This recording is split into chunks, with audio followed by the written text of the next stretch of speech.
you know that there are visa rejection rates of up to 60% in some countries like the US, UK, Canada, Australia, and Ireland for international applicants who are applying for visa to go to this country as of last year, including the first half of 2024. My name is Don Franco, and in this video, I want to give you some reasons why your visa keeps being rejected. And I want you to stick around because at the end of this video, I'm going to give you some proposals on how you can ameliorate your visa process to go to this country that I already mentioned and so many European countries. Now, there is one thing I want you to know. In most cases, when your visa is rejected, they evoke financial, or you're not able to prove that you're going to return to your home country. But I want to tell you that this is just the tip of the iceberg. There are so many reasons why your visa keeps being rejected, and they will not mention them to you. Some of you will be like, your people are after you, but that's not true. So do stick around. Let me walk you through why your visa keeps being rejected, because I've taken time to go through some of the applicants that we've worked with, and we've unraveled so many reasons why other people's visas are being rejected.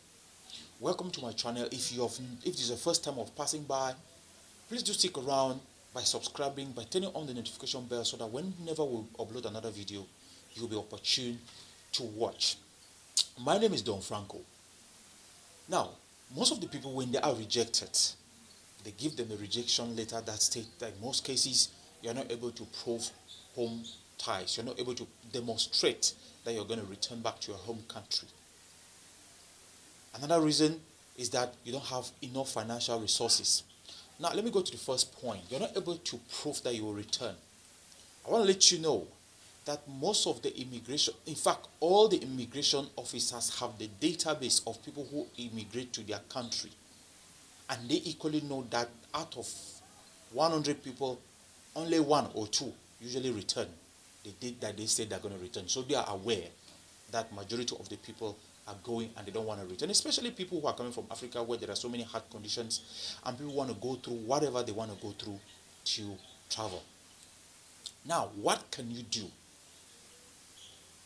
We're going to talk about this later. Financial means. You remember in most embassies in your country, there are the locals that are working. They are aware of the corruption in the system. They are aware of how manipulative people can be just to get their visas. And so they equally know that sometimes the financial proofs that you show off are not real. That's why some people will be wondering why they keep being rejected. Even in some cases, you see women or people who are from rich homes and their visas are being rejected. Another reason why you want to look at it is, this is the third reason. The third reason might be that the country you want to migrate to, or the specific region that you want to migrate to, there are government regulations that are actually exempting people from your country to immigrate to that particular region at that particular moment, or that the immigrants for that year at that particular region has reached a cap. They will definitely reject you, and they will not tell you that reason. Another reason, this is the fourth one, insufficient documentation. It links to documentation, not only insufficient but badly produced documents. You see, if you want to prepare a documentation for your travel program, make sure that they are not fake. Don't manipulate the documents. And also knowing what document to upload at a particular page is very important. Some of you rush go upload a passport in a place of your academics, and that is going to cause you a visa rejection because that is a proof that you are not an organized individual. And so they will definitely reject your visa. Another reason why you might be rejected is the fifth one, is that your previous immigration history into that country does not match with your present data that you provide in the system. Let's take, for example, I want to go to the US today, and I fill in the DS-160 form and I say I'm a priest, and I'm rejected. 2 days later, 2 years later, I want to apply as a student. Now, one thing we forget to know is that in the system, whatever the information you upload in the system stays. And they'll pull up your information, they'll say that, oh, last 2 years you say you wanted to be a priest, and now you want to be a student. So it doesn't go. They will call that mismatch of information, and you will definitely be rejected. The sixth point that I want to talk about is lack of communication between the applicant and your agent. Immigration consultants actually play a very crucial role in the process. In recent years, it has proven that they do a lot of great job. But in most cases, so many applicants do not actually give them adequate information. Let's take, for example, you come to work with me, and you do not tell me that you had previously applied to go to the US and you were rejected.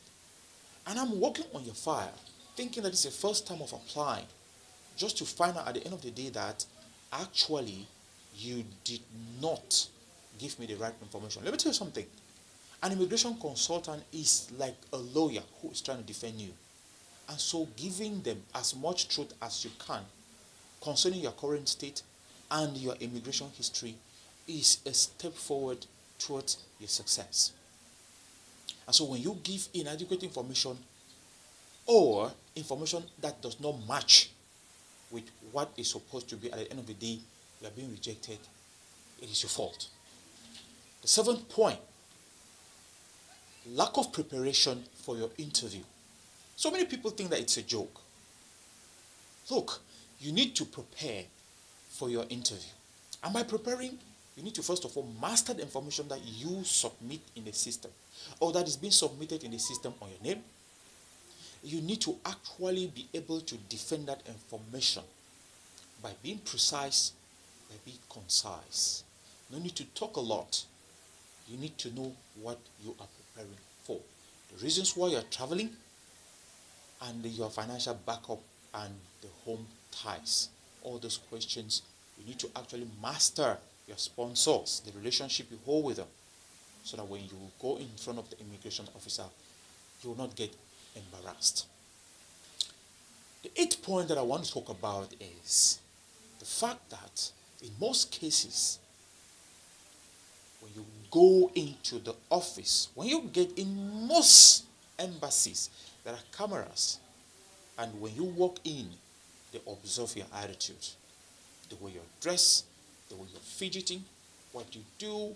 Are you looking left? Are you looking right? Are you profusely sweating like I am here because it's hot and I don't want to use the AC system because it's going to be producing noise?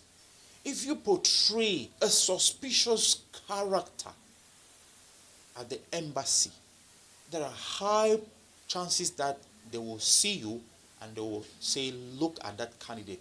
The candidate looks, that applicant looks suspicious. And it can actually earn you your visa rejection. Now,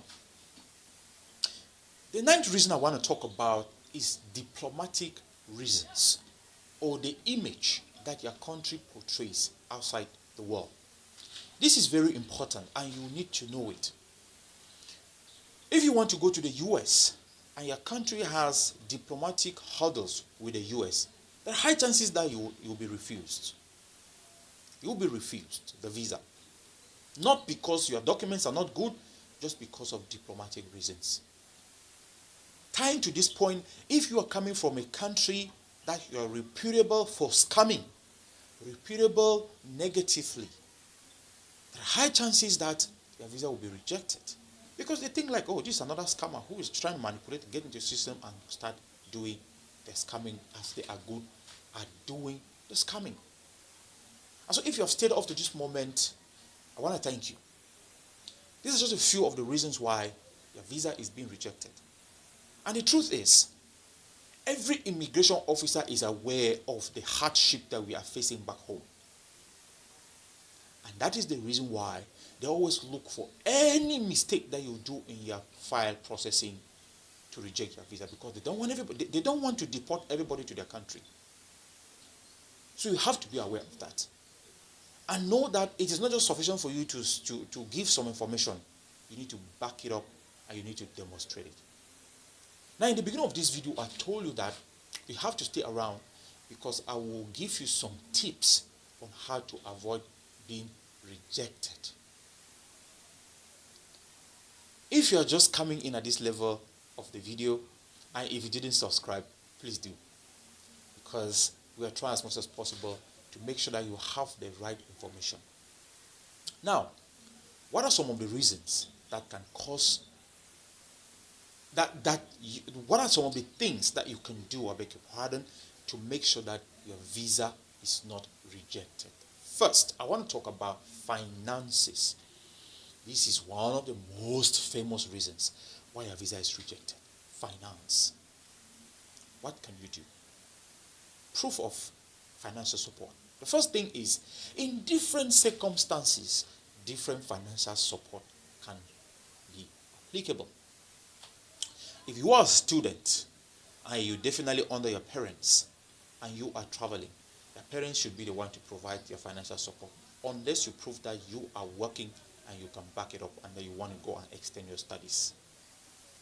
Now, by providing your financial support, it doesn't only mean that your father will say, I have a bank account, I have a bank statement. He needs to demonstrate that he has a cordial relationship with you and that he's going to sponsor you.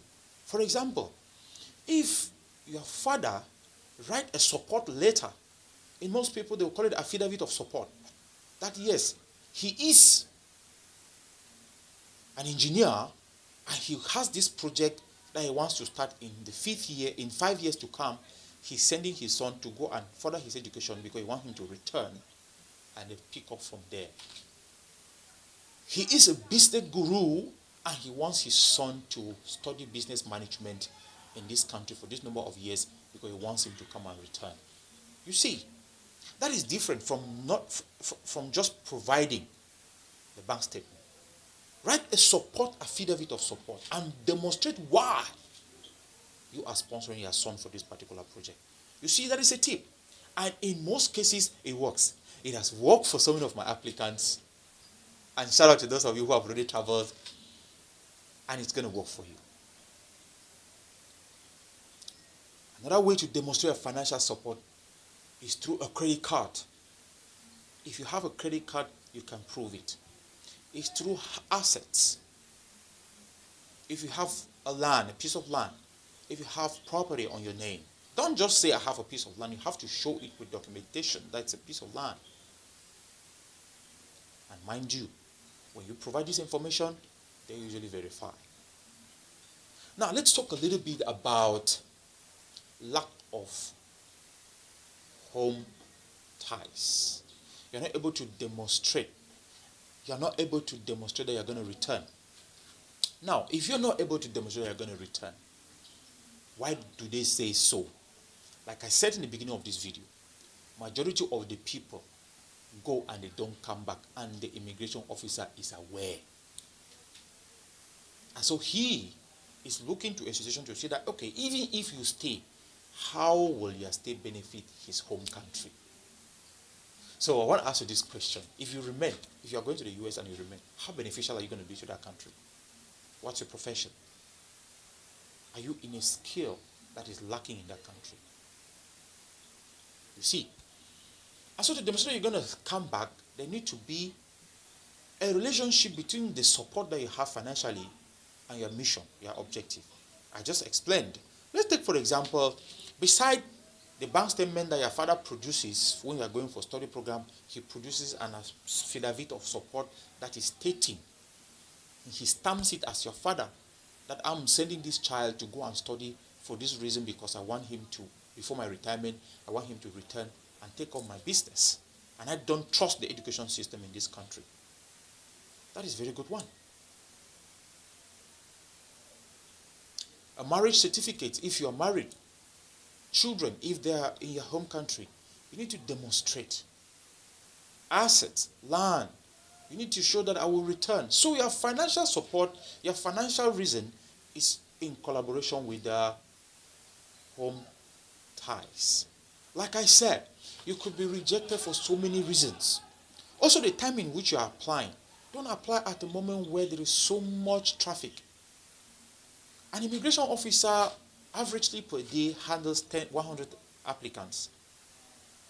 And so, you might get rejected only because of the environment in which you went. Maybe they're already tired. And so, ladies and gentlemen, it is alarming that in recent years, the rejection rate has skyrocketed. The advice I want to give to you at the end of this video, as we have enumerated some of the reasons why you get rejected and the tips. Like I said, another tip could be you talk with your immigration consultant, let them understand your file better because they are going to handle it well. And so I wanted to end by saying that when you want to migrate to any country, plan well. It's not only the US, even Europe is another problem. Another way to plan is to have a language proficiency, especially when you want to study. It's very important. My name is Don Franco. Thank you for watching my video. If you did like the content, please subscribe to our channel. Please turn on the notification bell and do not go yet.